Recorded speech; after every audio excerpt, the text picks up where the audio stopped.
You're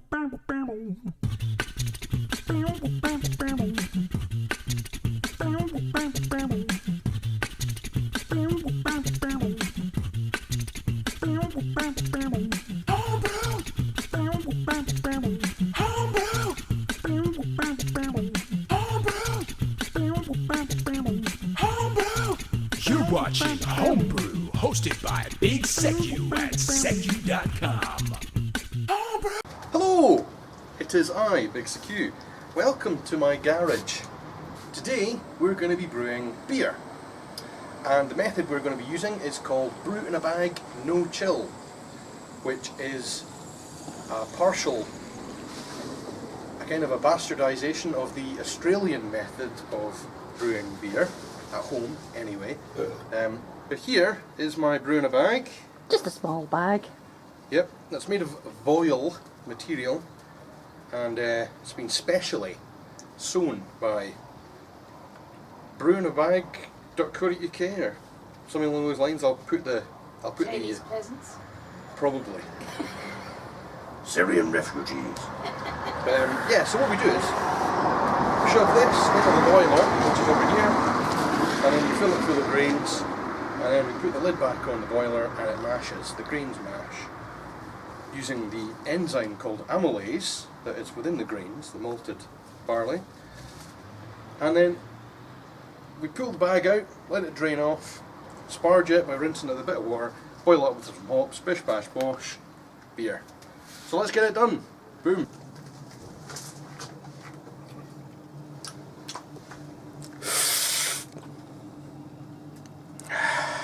In order to do this, we're going to need Big Secu's bucket o' grains. Here we are. So we're going to do the grain bill now. Got some 2-row here.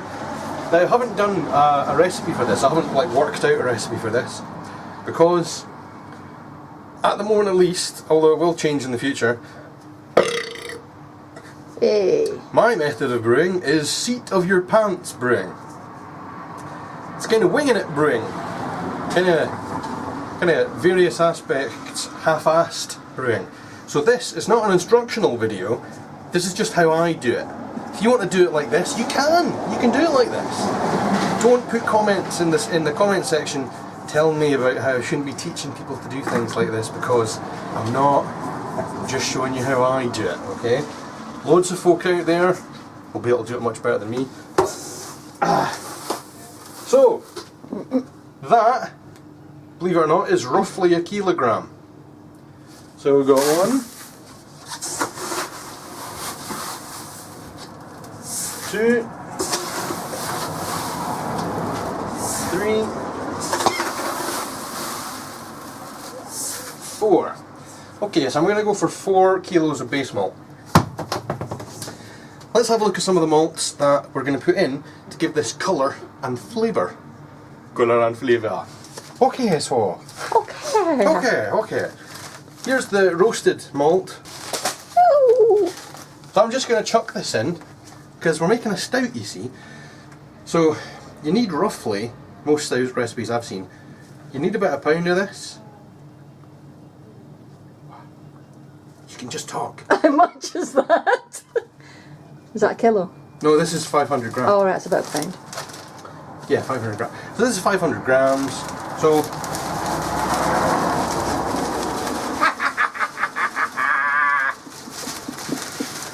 here you are. Right, rough as fuck. So there we go, that's the roasted malt in. What else will we put in? What about some oats? No? Yes. Oats! How many? How much do you think we should put in? Some. Just some. Right, there we go, there's some oats. I'll give it some oaty flavour. Chocolate. Chocolate malt is about, what? 250. 250, I reckon. And so does Ashley. Of chocolate malt. Yummy, yummy, yummy. Alright, we're going to fire that straight in there. Now,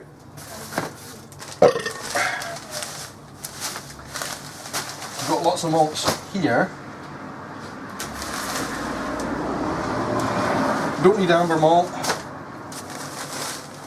Carafa Special 3.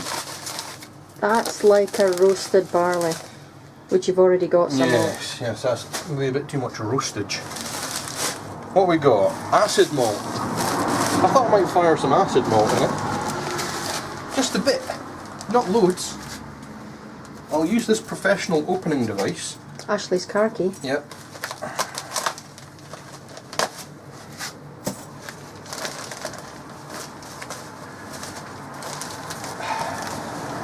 Okay, so I reckon that's about Some. 100 grams. We'll do 2 sums. Some. There you are. Okay. What else will we put in?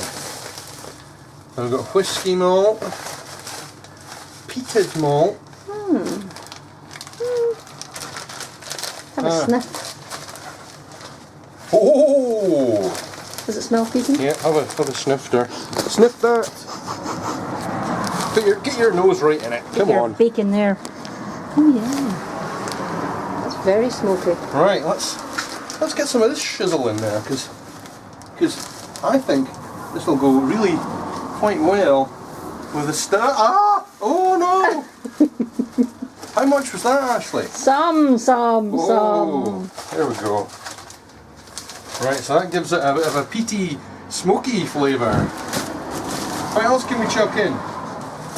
We've had acid. Oh, it's peated. What about some melanoidin malt? The melon What does that do? makes your melons come out. Face. Makes your face come out, apparently. Or your melons. Melones.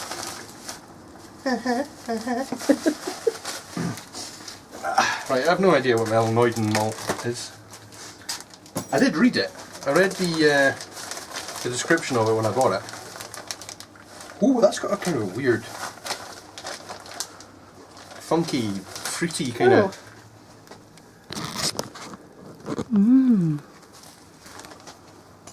I can't decide what smell that is. It smells Zoe, fruity. your nose. What's your beer? It smells like Smells a of space horse station. food. Bran. Okay. Horse food malt, go in it. Hey. Ho ho! Okay. I think that's enough. Yeah, I think that'll do it for Right. now. Okay, now the temperatures. Oh, We had it up to 74, but it's dropped down to 72.5. So, gonna plug that back in, and we'll just wait for that to go back up to temperature. Now, I'm gonna mash in at this temperature, and the reason I'm doing that, and I haven't done a recipe or used Beersmith or anything, is because I know from experience, using roughly this much grain to this much water, I can mash in at this temperature and it should sit at around 67 point something for the mash.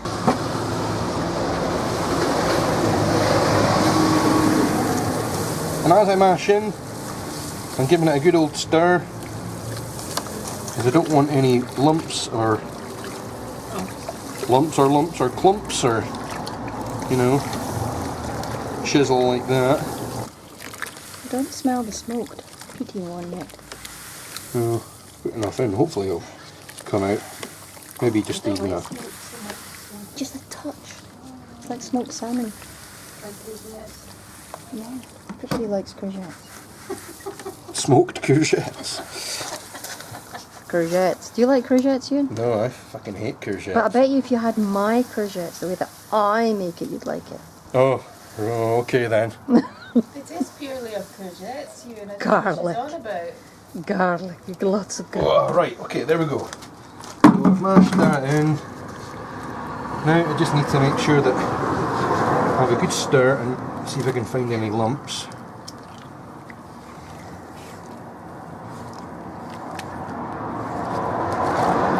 Not too bothered about wee ones, but big ones are a problem.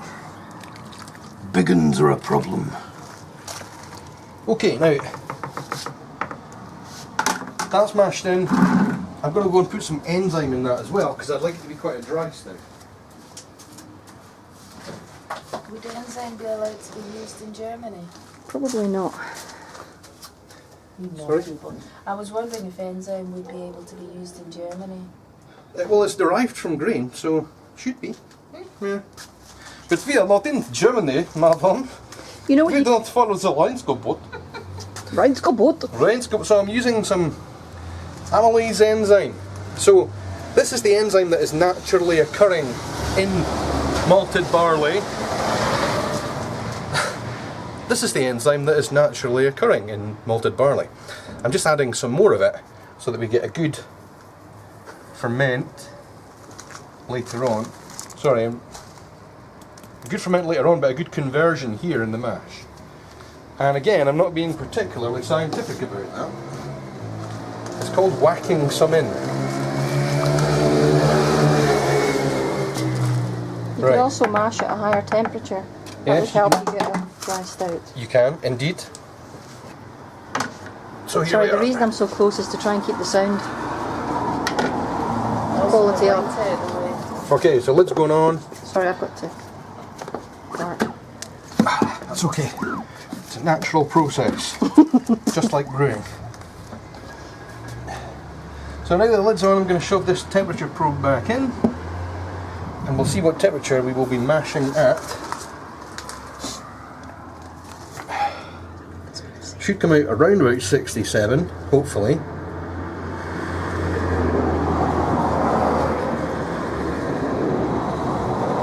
Oh, we're going higher.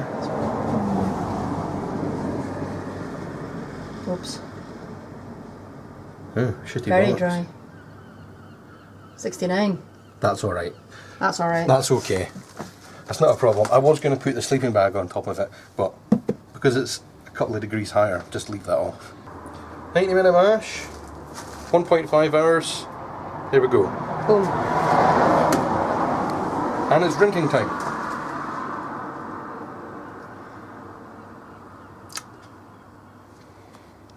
Cut. Okay, now the mash is just completed. It's been a 90-minute mash, and as you can see here, we lost a couple of degrees throughout the mash, but we're still well within tolerance of the conversion region. So, here's our mash. I'm going to whip out the temperature probe.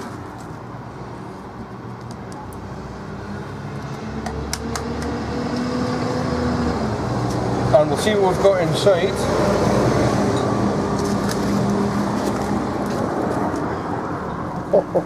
There we go.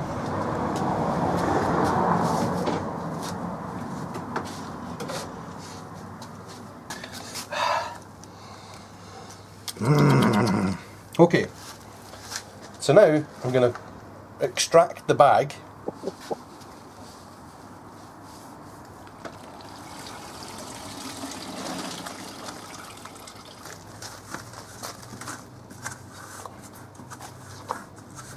Okay, this is about 8 litres of water. Now, it's not actually as hot as it should be.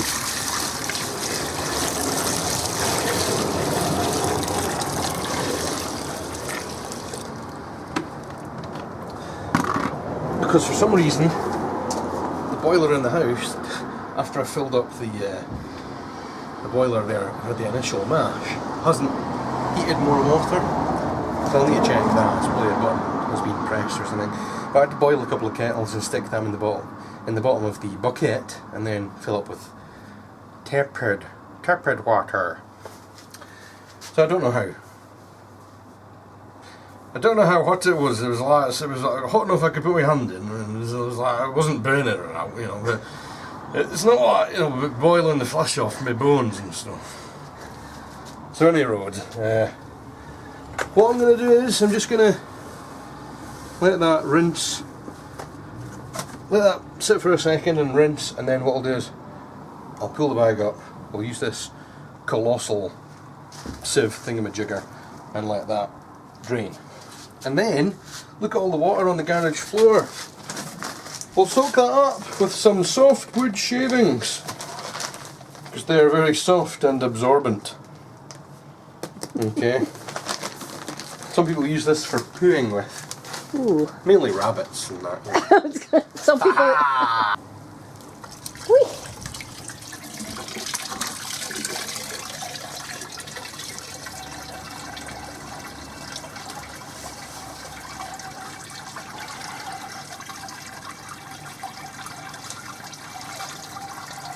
There we go. Drain that sucker. Sideways into that bucket. There we go. And we're going to take that.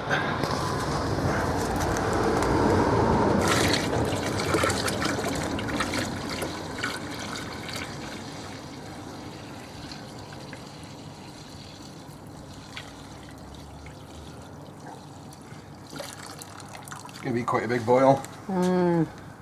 But it should be fine. Well, how long are you boiling it for? I was going to do a 90 mil. I don't know, what do you think? Well, if you do it for longer, it'll be stronger, won't it? 90 minutes then, eh? Lovely. It's a bit strong.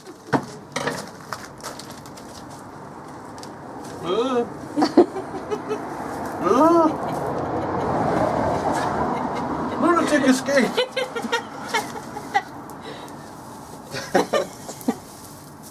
We're not helping. both ways. Spillage, spillage. It's like being back in the Sahara heat. Yeah. This will go quite a long way, actually. Yes. Do you want to?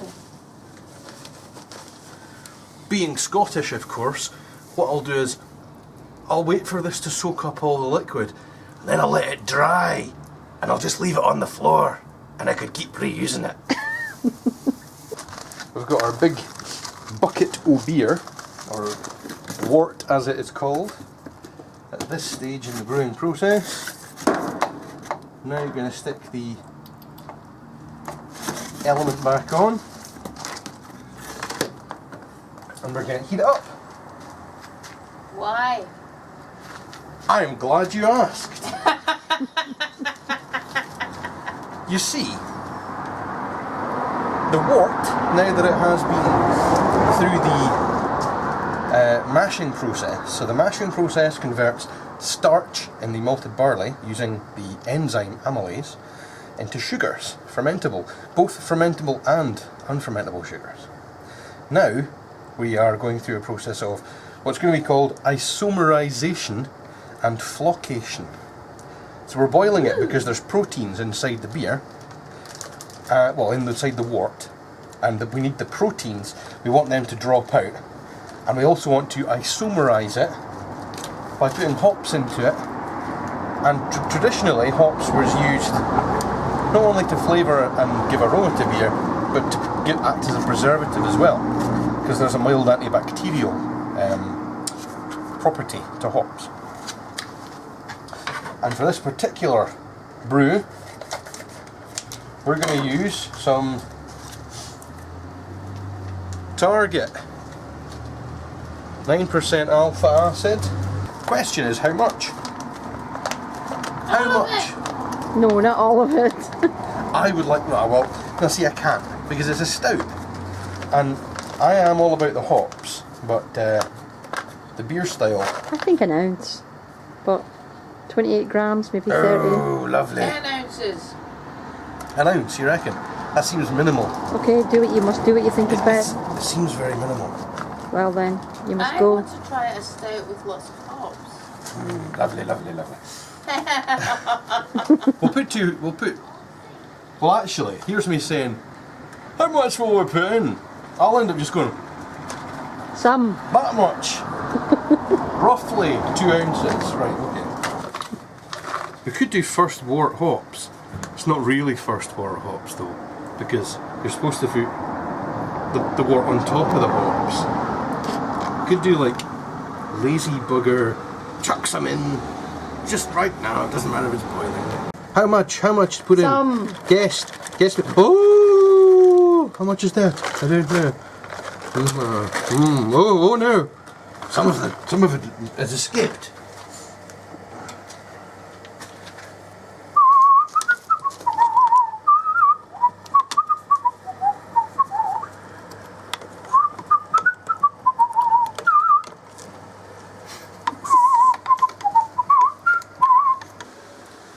So here we are.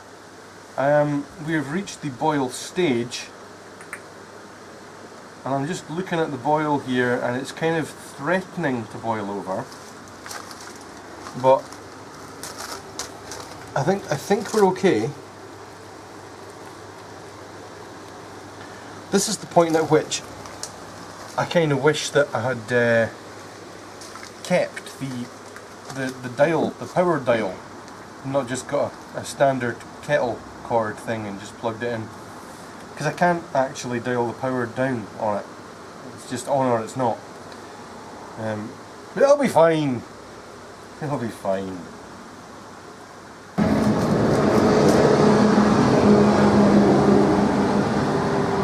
Going to have barbecue. Going to have vegetarian barbecue. Well, they're not. No eating things with faces. No. There she goes. Oh, my God, she she's blows. She is dark. She is dark. She is a dusky maiden.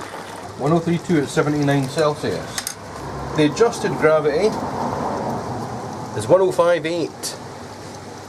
So the original gravity is 1058. So if I go now, I'll go to the brew log and create a new log for this.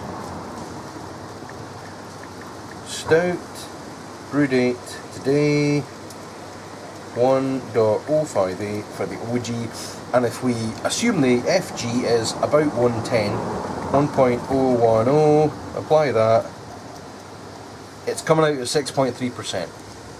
So even if we go to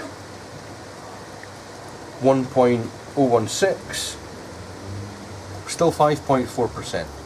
So we're cool, we've got like 25 litres of that, so that's no problem. Right, so there we go. So this is the no chill method.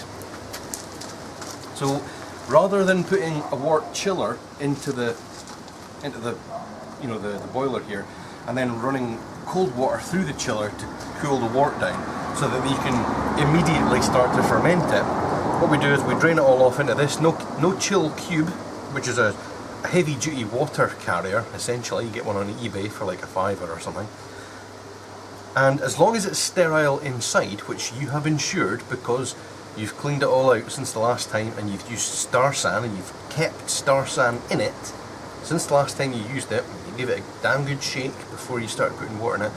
And obviously when the wort goes in, it's at boiling temperature or near to boiling temperature, and once all the wort drains into it, then you take the cube and you give it a bit of a shake so that all parts of the cube are coated by the wort, and thus the idea is to sterilise it by doing that. And then you just leave it in your garage or your utility room or wherever. Leave it to cool naturally over a period of hours. You could leave it 24, I usually wait 24 hours until it's cooled, but the Australians will set these for months. They make sure that the lid's really tight, but they'll set these for ages and just ferment them when they feel like it. So there you are, that's what I'll be doing tomorrow. I'll be putting this on to ferment with a British ale yeast, and then we shall have beer shortly after. Okay, well thank you very much indeed for joining me and my friends when we make the beer we brew. We brew the beer, people drive they past in the cars and they walk past and say, what are these crazy people doing in the garage drinking beer? Do they not know they have patio out back?